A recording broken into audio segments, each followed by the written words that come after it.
Normally AC supply का आपको reason ये बताया था कि जब आप एसी सप्लाई यूज करते हो बेसिकली, तो उसमें करंट की पोलैरिटीज चेंज हो जाती है। तो डीसी में क्या होता है कि करंट एक साइड से फ्लो कर रहा है, ठीक है। डीसी में आपके पास जो करंट होता है वो सिंगल साइड से फ्लो करता है, और एसी में आपके पास जो करंट है वो बैक एंड फोर्थ मूव करता है। तो इससे ये होता है कि जब साइड्स चेंज होती है करंट डायरेक्शन की, तो मैग्नेटिक फील्ड का जो इफेक्ट होता है वो आपके पास कैंसिल आउट हो जाता है, और इस वजह से आपके पास वो जो मैग्नेटिक प्रॉपर्टी होती है उस मटेरियल की वो भी जीरो हो जाती है। तो इस वजह से हम एसी यूज करते हैं। डायरेक्शन आपके पास उसकी पोलैरिटीज चेंज होती है इस वजह से। डीसी में क्या होता है कि करंट एक डायरेक्शन में फ्लो करता रहता है और मैग्नेटिक फील्ड आपके पास यूनिफॉर्म होती है, और वो मैग्नेटाइज कर देती है दूसरे मटेरियल को। और एसी यूज करने का रीजन ये कि वहां पर डायरेक्शन चेंज होने की वजह से आप इजीली डीमैग्नेटाइज उसे कर सकते। सिंपल।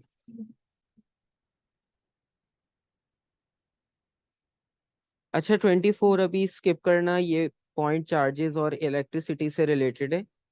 इसको हम इलेक्ट्रिसिटी में डिस्कस करेंगे। 27 आप देखो, ये मैग्नेटिक प्रॉपर्टी से रिलेटेड है।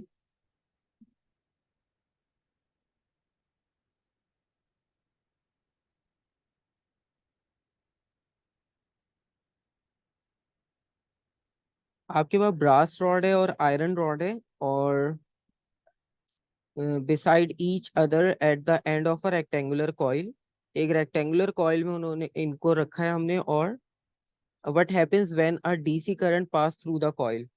और डीसी करंट आपको यहाँ पर उन्होंने दिखाया है कि आप इस कॉइल से जब पास करोगे तो क्या इफेक्ट होगा।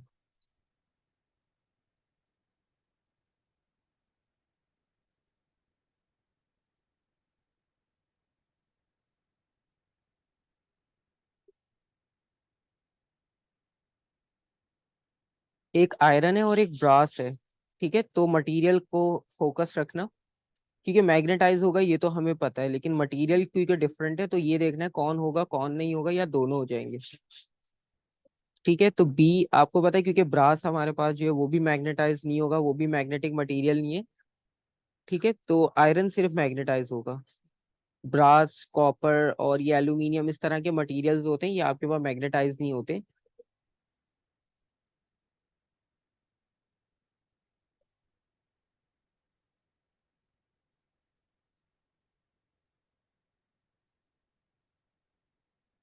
अच्छा, इसमें भी क्या है कि आपके पास करंट जो है वो कॉइल में पास हो रहा है। ठीक है, ये डायरेक्शन है करंट की डाउनवर्ड, ये डायरेक्शन है करंट की अपवर्ड। और रॉड है, रॉड वही इलेक्ट्रिकली मैग्नेटाइज किया है हमने उसे, और पेपर क्लिप उस पे स्टिक हो गई, और दोनों साइड पे नंबर ऑफ क्लिप्स इक्वल है। ठीक है, और उसके बाद उन्होंने कहा है कि the current is switched of. The table gives the results of the experiment, which rod is the most suitable core for coil in a circuit breaker.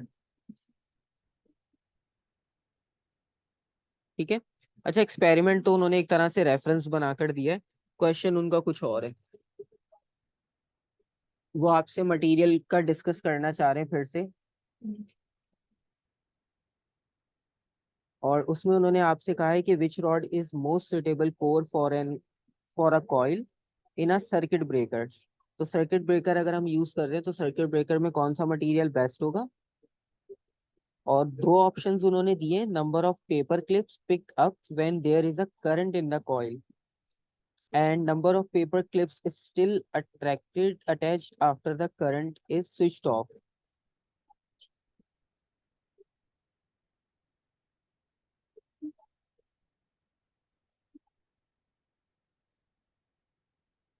अच्छा, मेरे ख्याल से हुआ ये कि क्वेश्चन और इसके आंसर्स ये मिक्सअप हो गए, क्योंकि मटेरियल पूछा था और ऑप्शंस में हमारे पास जो है वो नंबर ऑफ क्लिप्स पूछा हुआ है। तो मिक्सअप हो गया यहाँ पर कुछ, क्वेश्चन और आंसर्स जो है वो मैच नहीं कर रहे। लेकिन आप अगर इस पार्ट को ना स्किप कर दो, ये वाला पार्ट जो है वो, इसको स्किप कर दो, क्योंकि इसके ऑप्शंस नहीं है हमारे पास। ठीक है, आपके पास जो टेबल गिवन है उस टेबल के रिजल्ट्स को आप चेक करके बता सकते हो कि जो ऊपर एक्सपेरिमेंट हुआ ये वाला, इस एक्सपेरिमेंट से रिलेटेड आपके पास मल्टीपल आउटकम्स लिखे हुए हैं। तो number of paper clips picked up when there is a current in a coil, और number of paper clips still attached after the current is switched off. तो इन दोनों कंडीशंस में आपके पास नंबर ऑफ क्लिप्स कैसे चेंज होंगी। जब करंट ऑन था तो तब नंबर ऑफ क्लिप्स कितनी होंगी।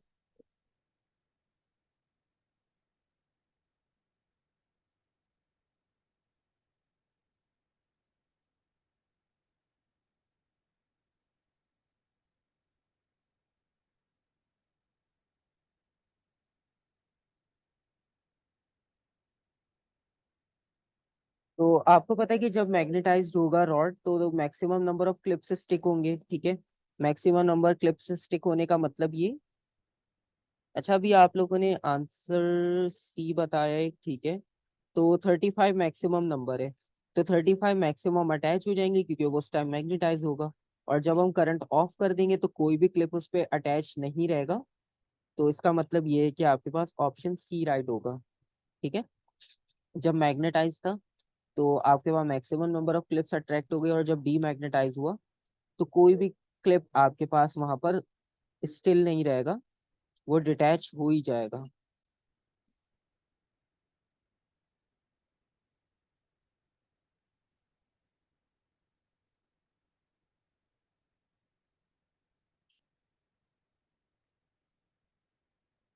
अच्छा, एक आपके पास है मॉडल रेलवे सिग्नल, और what does the end P do when the switch is close.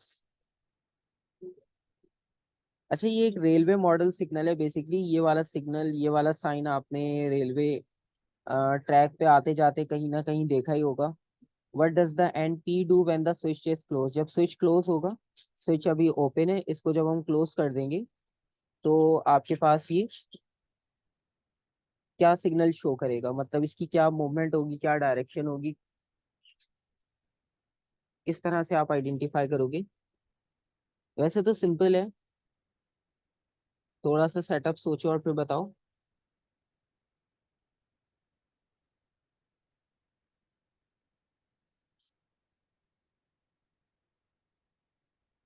अच्छा, आप देखो यहाँ पर एसी सप्लाई है।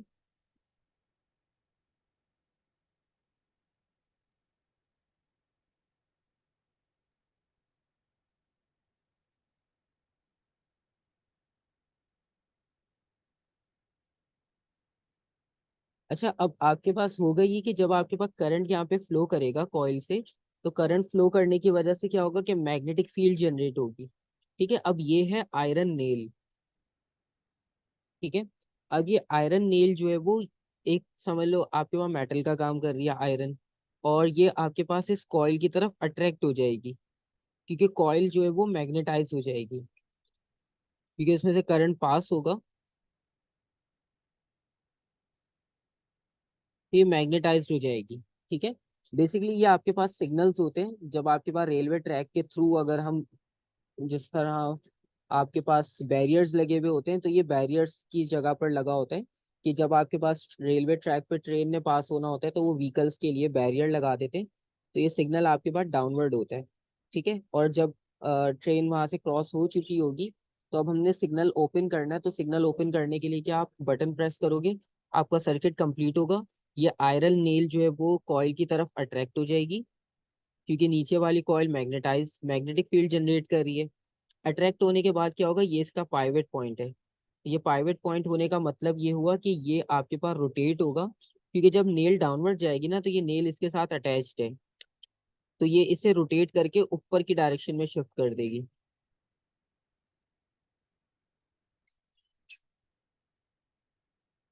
इस तरह से। इसका मतलब है आपके पास ये सिग्नल ओपन होने का साइन है यहाँ पर, और सिग्नल ओपन होने के साथ ट्रैक्ट होने के बाद सर। अब ये लेफ्ट हैंड साइड पर ट्रैक होगा, और ये वाला जो पॉइंट है ना, ये इसका पाइवेट पॉइंट है। इसका मतलब है ये रोटेट कर सकता है, और जब ये नेल अट्रैक्ट होगी ना तो ये इस पॉइंट के साथ कनेक्टेड है, तो ये इससे पुल करके डाउनवर्ड ले जाएगा। तो जब लेफ्ट हैंड साइड आपकी डाउनवर्ड जा रही है तो right hand side automatic upward चली जाएगी, ठीक है। यस स्टीयरिंग व्हील की तरह, एक साइड से अगर आप उसे डाउनवर्ड पुल करते हो तो सेकंड साइड ऑटोमेटिक ऊपर जाती है। कपल टॉर्क का कॉन्सेप्ट होता है। तो बेसिकली आपके पास राइट हैंड साइड ऊपर की तरफ मूव कर रही है, तो इसका मतलब ये हुआ कि it goes up and stage up, क्योंकि करंट जब तक फ्लो होगा तो आपके पास वो मैग्नेटिक प्रॉपर्टी रहेगी और वो ऊपर की तरफ आपके पास सिग्नल ओपन रहेगा। फिर जैसे ही रेलवे ट्रैक आपके पास मतलब कोई और किसी ने क्रॉस करना हो, किसी और ट्रेन ने रेलवे ट्रैक से पास होना हो, तो फिर आप क्या करोगे, दोबारा से बटन को जो है वो ऑफ कर दोगे और वो आपके पास वापस अपनी ओरिजिनल पोजीशन में आ जाएगा। ठीक है, ये सिंपल सा कॉन्सेप्ट है। क्योंकि हमारे पास नॉर्मली ये होता है कि एग्जाम्पल्स तो होती हैं, हम उसको थोड़ा सा ना थ्योरेटिकल हट के प्रैक्टिकल लाइफ की तरफ देखें ना, तो फिर आपको ज्यादा इजी वो एग्जाम्पल याद रहती है। क्योंकि अब अच्छा देखो, आपके पास सबसे इंपॉर्टेंट चीज पता है क्या थी, यहाँ पर एसी सप्लाई क्यों यूज किया है, एक और क्वेश्चन है। अगर किसी ने नहीं पूछा, लेकिन मैं एडिशनल आपको बता देता हूँ कि एसी क्यों यूज कर रहे हैं। क्योंकि हमें यहाँ पर एक ही सेटअप चलाना है। ठीक है, हमारे पास ये नहीं कि रेलवे ट्रैक से एक ही बार ट्रेन ने पास होना है। ठीक है, वो हर घंटे बाद भी पास हो सकती है, तो हमें इसे ऑन ऑफ करना पड़ेगा। तो हमें इसको मैग्नेटाइज भी करना है, डीमैग्नेटाइज भी करना है। तो एसी सप्लाई यूज करने का रीजन ये कि एसी इसे मैग्नेटाइज भी कर देगा जब तक ऑन है, और जब हम इसे ऑफ करेंगे तो वो डीमैग्नेटाइज भी इजीली हो जाएगा। अगर हम यहाँ पे डीसी यूज करते हैं ना, तो डीसी में क्या होता है, एक बार बटन प्रेस किया तो वो मैग्नेटाइज हो गया, अब वो स्टिक हो गया, अब वो सिग्नल ऊपर ही रहेगा, वो नीचे नहीं आएगा जब तक आप एसी सप्लाई ना लगाओ। तो वो प्रोसेस एक लेंदी प्रोसेस हो जाएगा। तो इसके लिए आप क्या करते हो कि आप इसमें एसी ऑलरेडी लगा। प्रैक्टिकली हमने उसे परमानेंटली नहीं करना हाँ, था। परमानेंटली नहीं करना, क्योंकि हमने तो उसको इजी बनाना है अपने लिए कि एक बटन पे हमारे दोनों काम हो जाए। तो अगर हमने डीसी कर लिया तो डीसी में क्या होगा, एक बार जिसने बटन प्रेस किया बस उसके बाद वो स्टिक ऊपर की तरफ रहेगी, आपके पास सिग्नल हमेशा ओपन रहेगा। तो इस वजह से हमने पहले से ही एसी लगा दिया, ताकि आपके पास जो डीमैग्नेटाइज का प्रोसेस है वो भी साथ साथ चलता रहे। ठीक है, ये प्रोसेस था।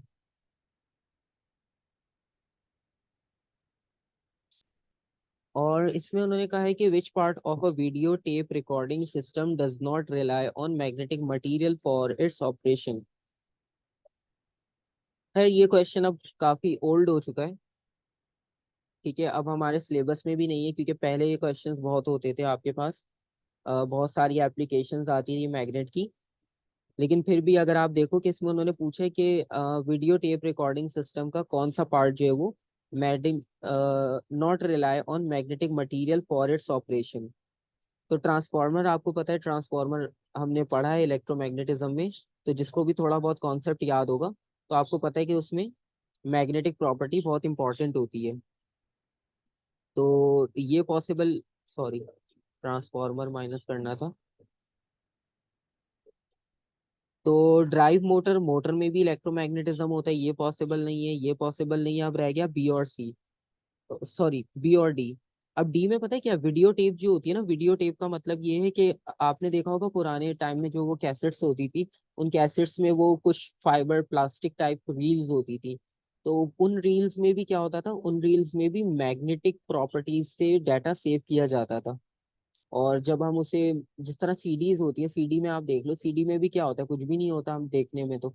लेकिन उसमें जो है वो मैग्नेटिक उससे डाटा स्टोर हो रहा होता है। वो कंटिन्यूअसली रोटेट होती है और उसमें रिकॉर्ड सेव होता रहता है मैग्नेटिक प्रॉपर्टी के थ्रू। तो वहां पर भी मैग्नेटिज्म आपके पास इंपॉर्टेंट होता है। सिर्फ पावर लीड एक ऐसा ऑप्शन है। 29 अगेन, ओके।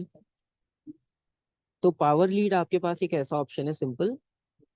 पावर लीड का मतलब है कि जो केबल्स होती है ना पावर सप्लाई के लिए, आपने चार्जर यूज किया, चार्जर में जो सप्लाई होगी, आपने आयरन है, आपके पास टोस्टर है, किसी की भी वायर्स होती है इलेक्ट्रिसिटी केबल्स, उनको पावर केबल्स कहते हैं, पावर लीड। तो उनका कोई कंसर्न नहीं होता मैग्नेटिक फील्ड से, उनका काम क्या होता है कि बस एसी या डीसी सप्लाई करना है, सिंपल।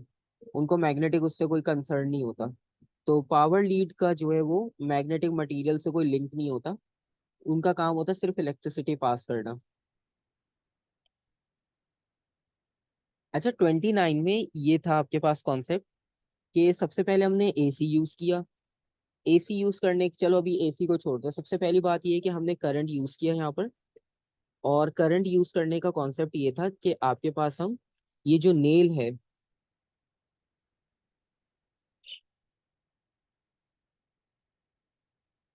ठीक है। यहाँ पर आपके पास ये नेल थी, ये नेल अभी किसी से भी अटैच नहीं है, ठीक है। ये बस इसके साथ हैंग हो रही है, ये जो भी आपके पास हुक है, सिग्नल है, जो भी है उसके साथ, सिग्नल कह लेते हैं हम इसे, तो सिग्नल के साथ बिल्कुल अटैच की हुई है। अब नॉर्मली इसमें ये होता है कि जब आप करंट पास करोगे कॉइल से, नीचे कॉइल में से जब करंट पास होगा, तो कॉइल में से करंट होने के बाद जो कॉइल है वो आपके पास हो जाएगी मैग्नेटाइज, ठीक है, कॉइल हो गई मैग्नेटाइज। अब जब ये मैग्नेटाइज हो गई तो जाहिर सी बात है, मैग्नेटिक मटेरियल जो होगा, जो भी उसके आसपास, जो भी उसकी सराउंडिंग, उसके रीजन में होगा, वो उसे अट्रैक्ट कर लेगा। तो जब उससे आयरन नेल इतना क्लोज मिली तो उसने आयरन नेल को अट्रैक्ट कर लिया। अब आयरन नेल जो है वो सिग्नल के साथ कनेक्टेड है, तो जब आयरन नेल डाउनवर्ड जाएगी तो सिग्नल की लेफ्ट हैंड साइड भी डाउनवर्ड मूव करेगी, ठीक है। और जब वो डाउनवर्ड मूव करेगी तो अब आप इसको सीसॉ की एग्जांपल के साथ लिंक करो कि सेंटर में पाइवट पॉइंट था, और पाइवट पॉइंट होने की वजह से एक साइड अगर डाउनवर्ड जा रही है तो दूसरी साइड ऑटोमेटिक अपवर्ड जाएगी, ठीक है। तो ये सिग्नल आपके पास अपर डायरेक्शन में मूव करेगा, ये था इसका सिंपल वर्किंग, ठीक है। और जैसे ही आप इस स्विच को ऑफ कर दोगे, ठीक है, मतलब इसको डिस्कनेक्ट कर दोगे, तो ये दोबारा सिग्नल अपनी ओरिजिनल पोजीशन में डाउनवर्ड वापस आ जाएगा, ठीक है। और इसमें एसी का कॉन्सेप्ट ये था कि एसी इसको मैग्नेटाइज भी कर देगा और डीमैग्नेटाइज भी कर देगा ऑटोमेटिक, ठीक है। ये रीजन था बस इसमें एसी का, वो इसलिए एक्सप्लेन कर दिया था कि आगे कोई क्वेश्चन आए ना आए तो आपका कॉन्सेप्ट यहाँ पे क्लियर हो जाने चाहिए। तो बस इसे खत्म करते हैं, अब ऑलमोस्ट बस 10 MCQs रह गए इस सेक्शन के।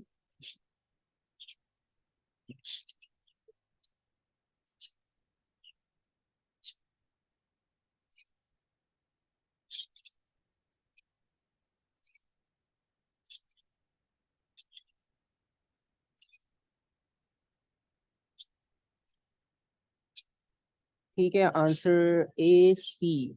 करना क्या था इसमें, basically in which diagram will the nail become an induced magnet. Induced magnet का मतलब वही है कि आपके पास एक मैग्नेट की वजह से दूसरा मटेरियल भी मैग्नेटाइज हो जाए। तो इंड्यूस का वर्ड बेसिकली होता है इस तरह से, अभी हम इंड्यूस करंट, इंड्यूस्ड ईएमएफ भी पढ़ेंगे। तो इंड्यूस का वर्ड बेसिकली यूज इस तरह से किया जाता है कि बुरे लोगों में रहोगे तो बुरे हो जाओगे, अच्छे लोगों में रहोगे तो अच्छे हो जाओगे। तो वो कोई फिजिकल उसमें हमारी प्रॉपर्टीज ट्रांसफर नहीं होती, ठीक है।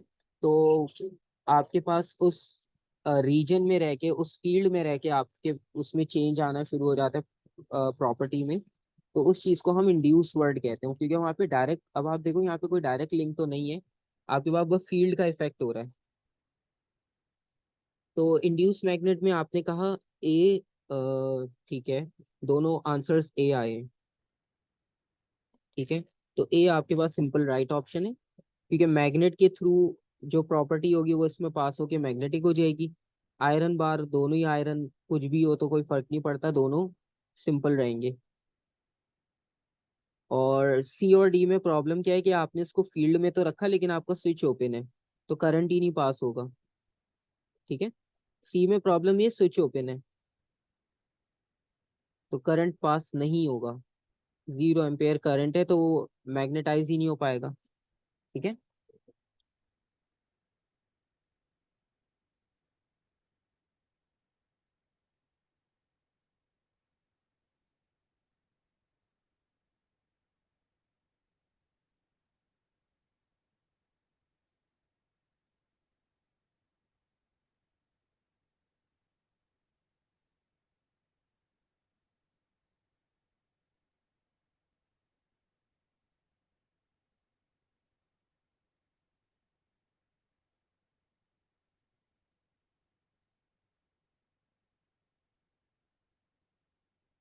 32।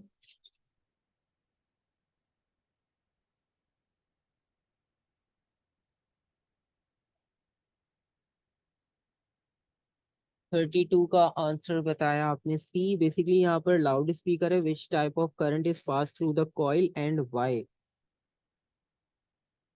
ठीक है, रीजन भी बताने हैं।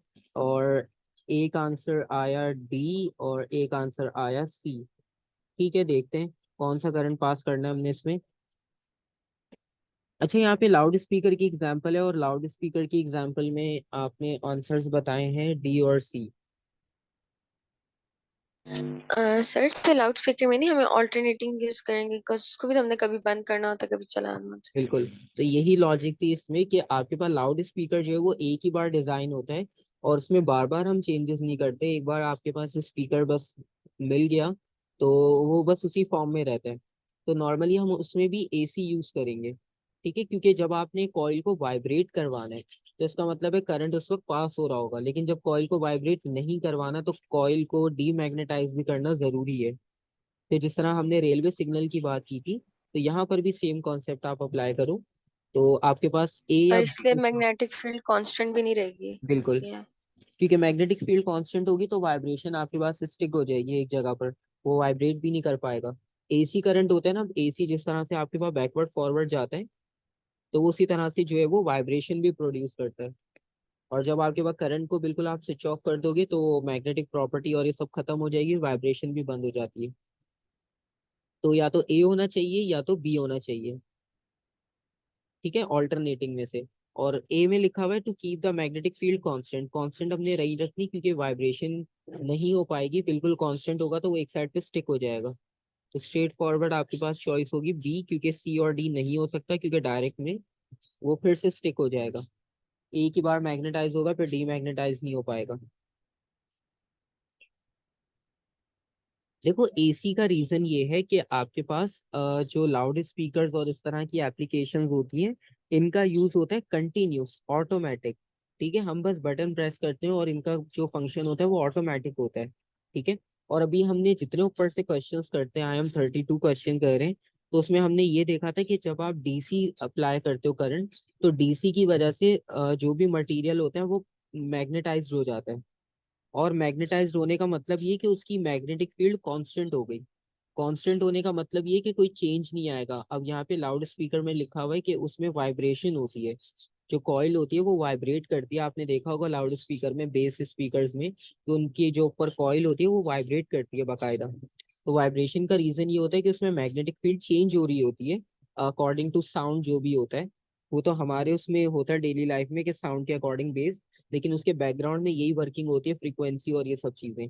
तो अगर आप डीसी यूज करोगे ना, तो डीसी में होगा कि एक बार मैग्नेटिक फील्ड प्रोड्यूस होगा और वो कॉइल एक बार वाइब्रेट करेगी और वो फ्रीज हो जाएगी, क्योंकि मैग्नेटिक फील्ड कांस्टेंट हो गई, एक बार का चेंज था।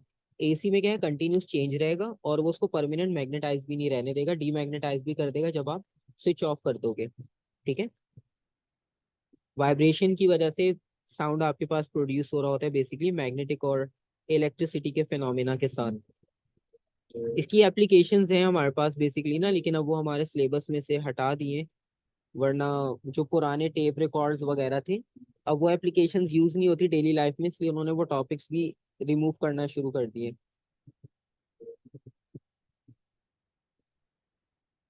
33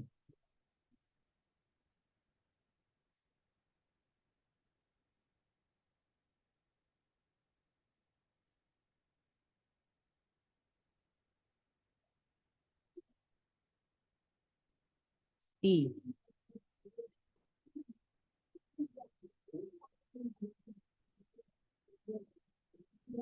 सी, ठीक है, तो मेजोरिटी सी के साथ है। तो मैग्नेटिक फील्ड आपके पास स्ट्रेंथ इंक्रीज कहाँ हो रही है, एट पॉइंट पी। जाहिर सी बात है, जब करंट इंक्रीज होगा तो मैग्नेटिक फील्ड भी इंक्रीज होगी। और फील्ड डायरेक्शन आपके पास, what is the effect on the magnetic field at point P of using a larger current. हाँ, तो डायरेक्शन जब ऑपोजिट होगी तो मैग्नेटिक फील्ड की डायरेक्शन भी रिवर्स हो जाएगी। तो फील्ड स्ट्रेंथ इंक्रीज होगी और डायरेक्शन रिवर्स होगी। सही है, बिल्कुल।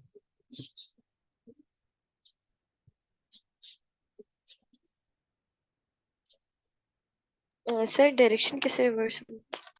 डायरेक्शन इसलिए रिवर्स हो रही है कि यहाँ पर लिखा हुआ है कि यूजिंग अ लार्जर करंट, यानी हमने मैग्नीट्यूड इंक्रीज किया इन ऑपोजिट अच्छा, इन डायरेक्शन। The opposite direction. तो ये ऊपर जो था ये अब डाउनवर्ड हो जाएगा, और जो डाउनवर्ड था वो अपवर्ड हो जाएगा, इसलिए। अच्छा, ये आपके पास बाय मिस्टेक प्लेन मिरर का क्वेश्चन भी यहाँ ऐड हो गया, ये भी लाइट का क्वेश्चन ऐड हो गया। 36 37। अब ये ओल्ड टाइप क्वेश्चन है जो पुराने पेपर्स में होते थे हमारे पास, इसलिए ज्यादातर स्टेटमेंट बेस्ड है।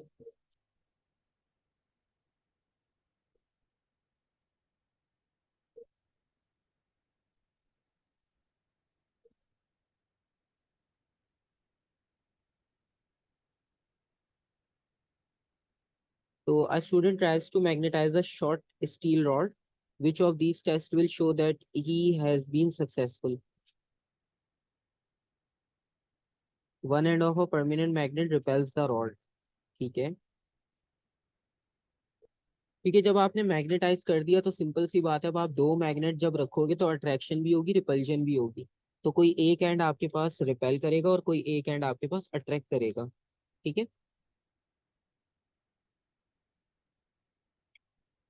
स्मॉल पीस ऑफ पेपर तो बिल्कुल नहीं कर सकता वो अट्रैक्ट। बोथ एंड बिल्कुल नहीं होंगे, क्योंकि जब तक वो रॉड था तब तक हो सकते थे, अब मैग्नेट बन गया अब नहीं हो सकता। और एनी डायरेक्शन भी पॉसिबल नहीं है, क्योंकि अब वो मैग्नेट है, वो स्पेसिफिक डायरेक्शन में पॉइंट करेगा। इसी तरह से है, end X of metal rod attracts the north pole of a compass needle. What does this show about the rod?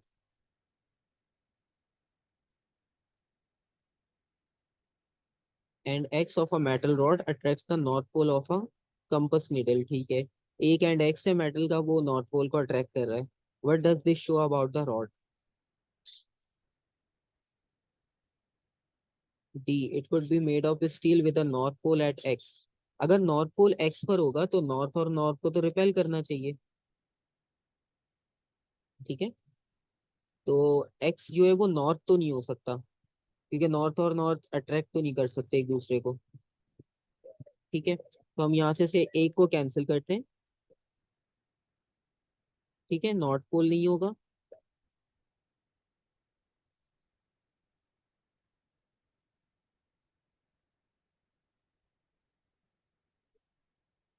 और बी में पता है क्या प्रॉब्लम है, बी में लिखा हुआ है कॉपर, और कॉपर मैग्नेटाइज होगा नहीं, तो बी भी कैंसिल। अब रह गया ए और सी। अब ए में लिखा है it could be made of copper but it is, अब कॉपर दोबारा से मटेरियल आ गया, नहीं हो सकता। तो अब बचा ऑप्शन सी। ठीक है, तो इसमें रॉन्ग ऑप्शन ढूंढना आसान था। राइट ऑप्शन अगर ढूंढने से पहले रॉन्ग ऑप्शन आप ढूंढो तो इजीली मिल जाएगा।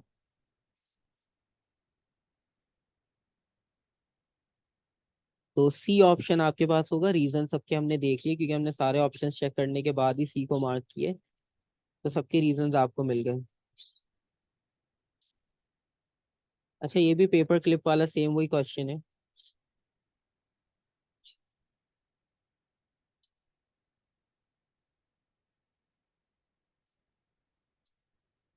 इसमें भी मैक्सिमम नंबर हम चूज करेंगे विद जीरो, तो बी पॉसिबल है। ठीक है, क्योंकि इसमें मैक्सिमम नंबर 6 है और यहाँ जीरो। ए में क्या है कि 8 तो दिखा हुआ है, लेकिन यहाँ पर 4 लिखा हुआ है, तो ऐसा कोई आपके पास लॉजिक नहीं होता।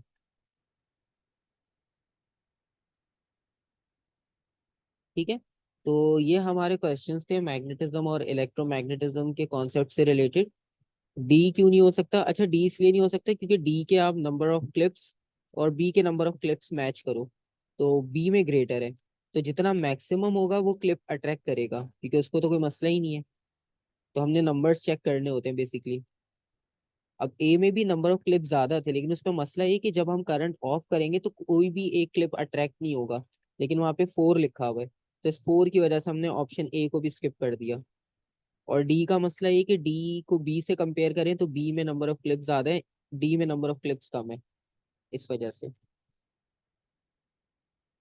ठीक है, तो ये हमारे पास कॉन्सेप्ट्स हो गए इलेक्ट्रोमैग्नेटिज्म और मैग्नेटिज्म से रिलेटेड। कल हम प्रैक्टिकल इलेक्ट्रिसिटी और स्टैटिक इलेक्ट्रिसिटी का स्टार्ट करेंगे। ठीक है,